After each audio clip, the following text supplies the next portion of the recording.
नमस्कार दोस्तों, आप सभी का फिर से स्वागत है YouTube channel vision for education में। उत्तराखंड प्राथमिक शिक्षक भर्ती में NIOS DLED वालों को और जो है यूके ट्रिपल एससी की जो सहायक अध्यापक LT की भर्ती हुई थी, उसमें अभ्यर्थियों के नियुक्ति पत्र देने पर जो रोक लगी है वो 23 मई तक का जो है बढ़ा दी गई है। और क्या क्या जो है कोर्ट ने कहा है, कौन कौन से विवादित प्रश्नों की बात हुई है, वो सब आप लोगों को मैं बताऊँगा। ठीक है, तो 23 मई तक तो LT वालों को जो है नियुक्ति पत्र नहीं मिलने वाला है। अब 23 तारीख की डेट दे दी है, जो कि सचिव को सवाल दे दिए हैं 7। इनके बारे में जो है आप गहनता से विचार करके पूरा जो है जो भी उनके बारे में तथ्य हैं लेकर आएंगे, ऐसा कहा है हाई कोर्ट ने यूके ट्रिपल एससी के सचिव से। ठीक है, इसके अलावा जो है 18 माह के DLED डिप्लोमा वालों के लिए भी हाई कोर्ट से एक मान के चलो कि लास्ट जो निर्णय आ गया है। इसके बाद इस पर जो है कोई भी चर्चा शायद नहीं होगी। ठीक है, तो आप लोगों को पता ही होगा कि क्या मामला चल रहा है 18 माह के DLED डिप्लोमा वालों का। तो मैं नीचे से सारा नहीं पढ़ूँगा, आप लोग जो है पॉज करके इसको पढ़ लीजिएगा। तो मेन मैं आप लोगों को बता देता हूँ कि क्या आदेश दिया। आदेश यह है कि याचियों के अभ्यर्थन पर विचार कर काउंसलिंग में शामिल कराया जाए। यह आदेश न्यायमूर्ति रविंद्र मैठानी की एकल पीठ ने जवाब दिया है। अब मामला देखिए, बहुत ब्रेकिंग न्यूज़ आप लोगों के लिए हो गई कि उनने लिख रखा है साफ साफ कि काउंसलिंग में शामिल कराएं किसको, याचियों के अभ्यर्थन को। अब याची कौन है? जिसने याचिका लगाई है। ठीक है, ये याचिका जिसने लगाई है। तो अब मामला फंसता हुआ नज़र आ रहा है NIOS DLED वालों के लिए, जिनने जो है याचिका नहीं लगाई थी और 18 माह का डिप्लोमा करा हुआ है। क्योंकि आगे को बढ़ते हुए अगर आप नीचे की ओर को देखेंगे तो इसमें देखिए दो चीज़ें बहुत महत्वपूर्ण आई हैं, पुराने निर्णय और इसमें। ठीक है, पुराने निर्णय में उन्होंने कहा था कि सुप्रीम कोर्ट 10 दिसंबर 2024 को आदेश पारित कर 28 नवंबर 2023 के आदेश को संशोधित करते हुए, ठीक है, जो कि याचिकाकर्ता 10 अगस्त 2017 तक निजी विद्यालय में कार्यरत थे ही नियुक्ति के लिए पात्र माने जाएंगे। ठीक है, जिनके जो है 10 अगस्त 2017 तक निजी विद्यालय में प्राइवेट स्कूलों में पढ़ा रहे थे, वही माने जाएंगे।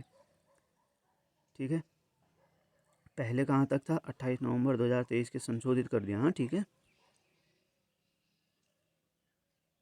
10 अगस्त। अब जिनने 10 अगस्त 2017 तक निजी विद्यालयों में कार्यरत थे और जो है डिप्लोमा किया है ये 18 माह का, वो होंगे।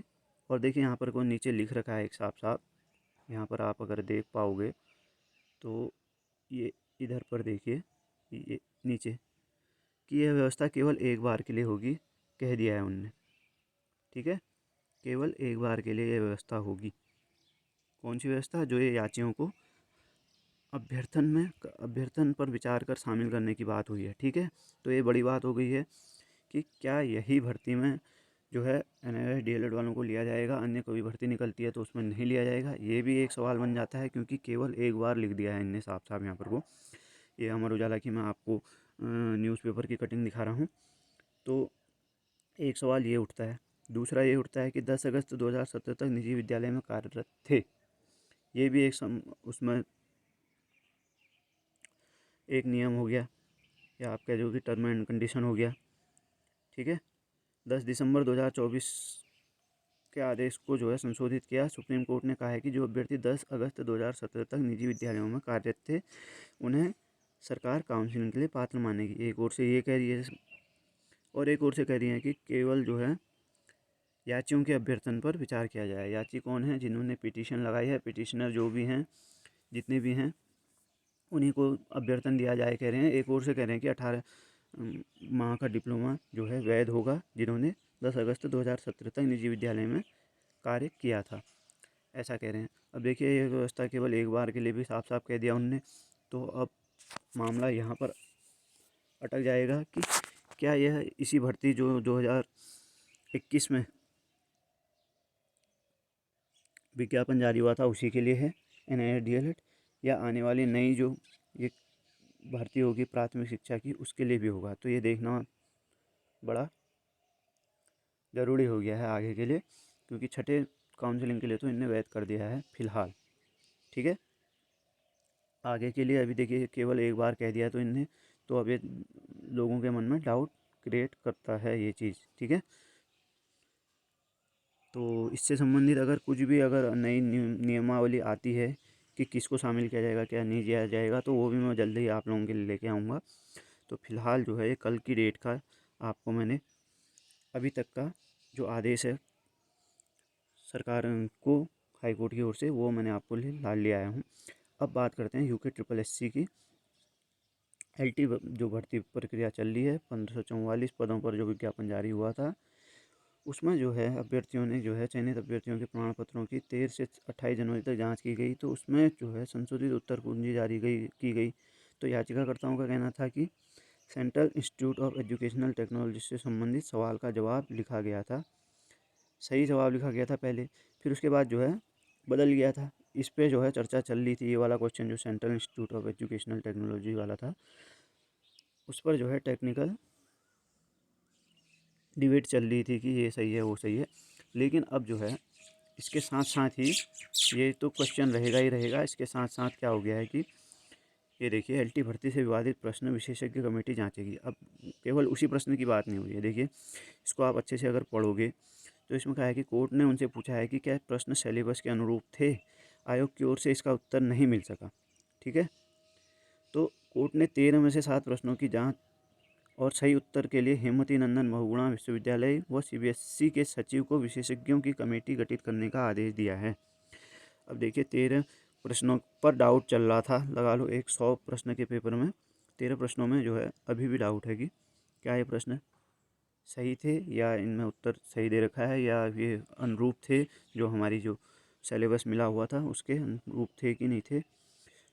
तो ये प्रश्न कौन कौन से हैं मैं आप लोगों को बता देता हूँ। एक तो वही CIET केंद्रीय प्रौद्योगिकी संस्थान के उद्देश्य वाला जो प्रश्न था। इसके अलावा डाइट से संबंधित प्रश्न है, और एक ये जो हो गया आपका इधर नीचे देखिए विज्ञान विषय के बारे में एक ब्रूक फिश से संबंधित प्रश्न था, इस पे भी पूछा गया है। और जो है एक ये आप देखिए लिंग से संबंधित जो महिला से संबंधित कोई एक लिंग से संबंधित जो अवधारणा वाला प्रश्न था, उस पर भी डाउट है। सरकार द्वारा जो आश्रम विद्यालयों की स्थापना की थी वो SC के लिए थी कि SC ST दोनों के लिए थी, इस टाइप से जो प्रश्न था उसके लिए है। शैक्षिक नेतृत्व की सर्वाधिक आवश्यकता कहाँ होती है, उस बारे में भी एक क्वेश्चन था। तो इन 7 क्वेश्चन है, 3 ये हो गए और 4 ये हो गए। तो कुल मिलाकर ये 7 क्वेश्चन हैं जिनके ऊपर डाउट है, जिनकी जांच के लिए जो है समिति बनाई गई है, विशेषज्ञ कमेटी जांचेगी इसकी। और जो है 23 मई को LT के लिए जो है जो ये चयनित अभ्यर्थियों के नियुक्ति पत्र के जारी करने से संबंधित कोर्ट में केस चल रहा है, उसमें जो है अपना पक्ष रखेगी। तो उसके बाद 23 मई के बाद जो है अब जो है नियुक्ति पत्र के बारे में जो है अंतिम निर्णय लिया जाएगा। तो आप लोगों के लिए ये बहुत महत्वपूर्ण न्यूज़ आई थी कि NIOS DLED वाले क्या कर सकते हैं और क्या हो सकता है इसके बारे में। तो आप देख सकते हो कि थोड़ा बहुत जो है चेंज करा है, पिछली जो हाई कोर्ट के आदेश थे उनमें और अभी के आदेश में थोड़ा बहुत अंतर आ रहा है।